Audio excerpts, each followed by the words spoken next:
Hello everyone, Jyoti this side, and again here I am in front of you to discuss the topic of CRPC. That is what is default bail, and section which is related to this default bail are section 57 and 167 of CRPC. So let me just out that what we will discuss today. See, at what stage section 57 and 167 of CRPC falls? मतलब किस stage पर 57 और 167 जो section है वो deal करता है। फिर what is police custody and judicial custody. इस टॉपिक को पढ़ने के लिए पुलिस कस्टडी और जुडिशियल कस्टडी समझना जरूरी है।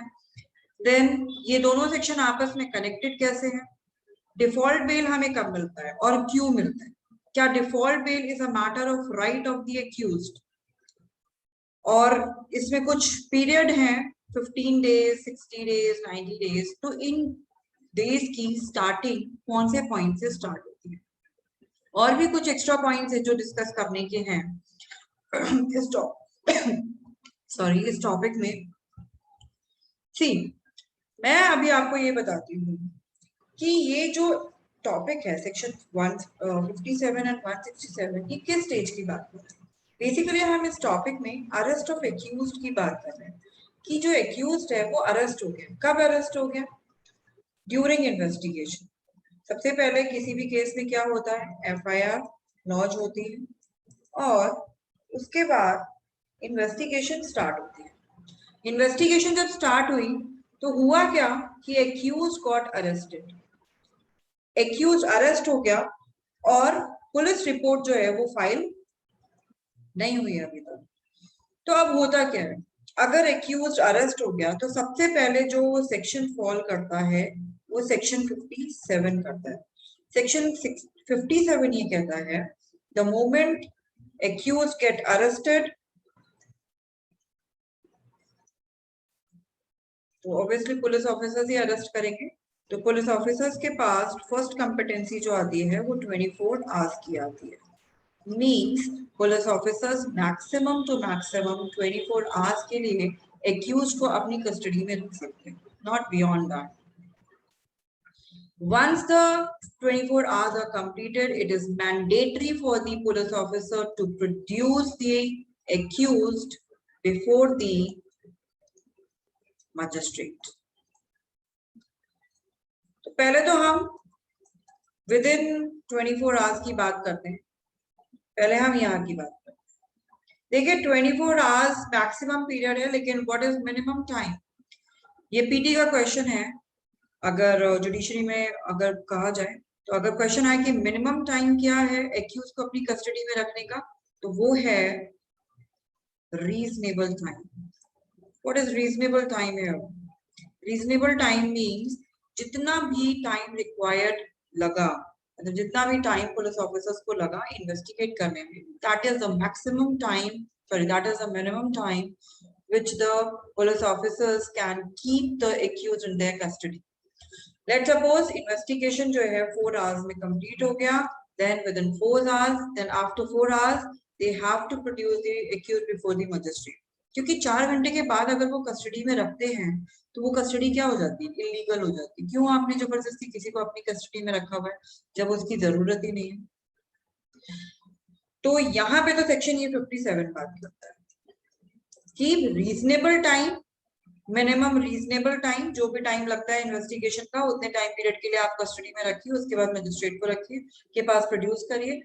हो सकता है पुलिस ऑफिसर्स को 24 आवर्स का टाइम लग जाए या 24 आवर्स से ज्यादा का टाइम लग जाए इन्वेस्टिगेट करने का, पूछताछ करने में। एक्यूज ने लेट्स सपोज अपना मुंह नहीं खोला या एक्यूज कॉपरेट नहीं कर रहा इन्वेस्टिगेशन के दौरान, तो वो सिचुएशन में क्या होता है, जब बियॉन्ड 24 आवर्स की बात होती है, बियॉन्ड 24 आवर्स, तो यहाँ पे सेक्शन 167 फॉल करता है। बट प्लीज डू रिमेम्बर, चाहे सेक्शन 57 हो या 167 हो, दोनों ही इन्वेस्टिगेशन स्टेज पे ही है। अगर इन्वेस्टिगेशन स्टेज ओवर हो गई तो फिर सेक्शन 57 और 57 का कोई लेना देना नहीं रहेगा।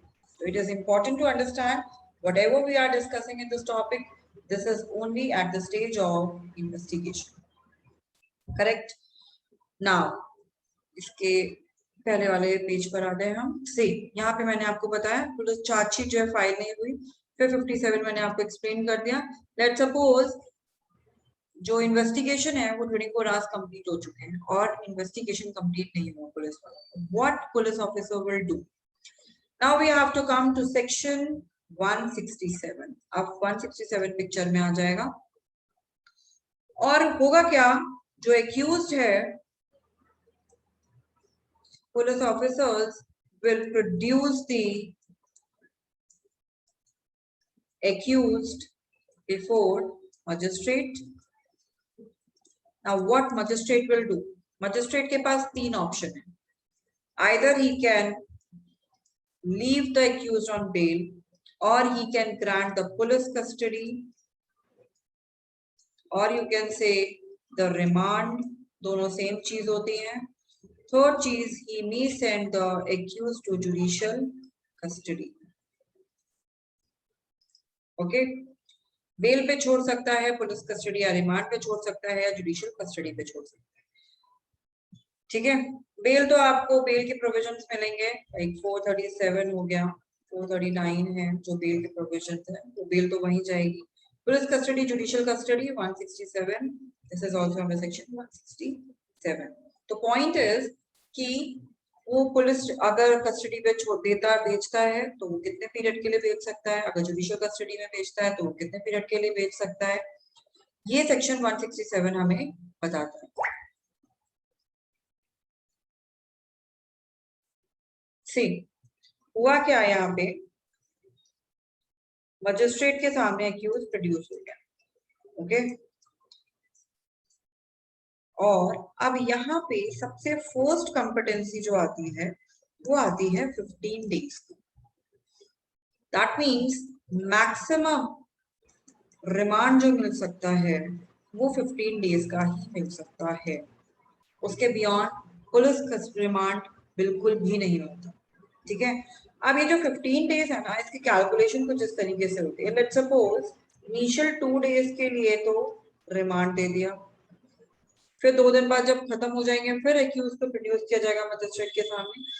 लेट्स सपोज पुलिस वालों ने कहा कि हमें अभी और टाइम चाहिए to investigate, but magistrate finds that no, let's send the accuse to the judicial custody. 3 दिन का जुडिशियल कस्टडी दे दिया, फिर जुडिशियल कस्टडी खत्म हुआ, 3 दिन बाद फिर एक्यूज को प्रोड्यूस किया गया मजिस्ट्रेट के सामने, तो फिर यहाँ पर लेट्स सपोज 3 दिन का पुलिस कस्टडी दे दिया। तो this is how it is a mixture of both. ऐसा नहीं है कि 15 दिन रिमांड किए तो पूरे 15 दिन रिमांड किया और उस बीच में जुडिशियल कस्टडी नहीं दिया जाएगा। जुडिशियल कस्टडी भी दिया जा सकता है विद इन 15 डेज, ठीक है, लेकिन चाहे बीच में जुडिशियल कस्टडी ये 3 दिन का आ गया, जुडिशियल कस्टडी भले ही 3 दिन बीच में आ गया, नो मैटर, ये बीच में ही काउंटेबल होगा, मतलब this is countable with in 15 days. यहाँ पे आगे जो है मतलब ऐसे मत समझेगा कि 3 दिन यहाँ पर अगर जुडिशियल कस्टडी मिल गया तो ये 15 दिन में आगे प्लस 3 डेज हो जाएगा, ऐसा नहीं होगा, ये सब इसी में ही है। 15 डेज के with in he police remand मिलेगा, नो मैटर बीच में जुडिशियल कस्टडी भी दे दिया हो मजिस्ट्रेट ने, वो उसके विद इन ही रहेगा। ठीक है, 15 डेज में एड ऑन कुछ नहीं। So maximum competency of police remand is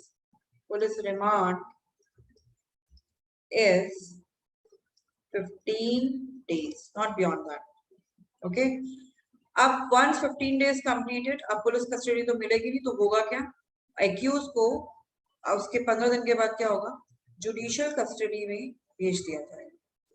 देखिए पुलिस कस्टडी क्या होती है, जुडिशियल कस्टडी क्या होती है। पुलिस कस्टडी जो होती है उसमें एक्यूज होता है इमीडिएट कंट्रोल में होता है पुलिस वालों के, वहां पे पुलिस वाले the way they wants to treat the accuse they can, उनको अपनी इन्वेस्टिगेशन को अपने तरीके से करते हैं, they don't have to ask from magistrate for anything. जब अगर एक्यूज को जुडिशियल कस्टडी में भेज दिया गया है तो पूछताछ के लिए पुलिस वालों को पहले मजिस्ट्रेट से परमिशन लेनी पड़ती है और उसके बाद फिर वो एक्यूज से पूछताछ कर सकते हैं। मींस कंट्रोल जो होता है पुलिस कस्टडी में पुलिस वालों के पास हो जाता है, जुडिशियल कस्टडी में मजिस्ट्रेट के पास आ जाता है।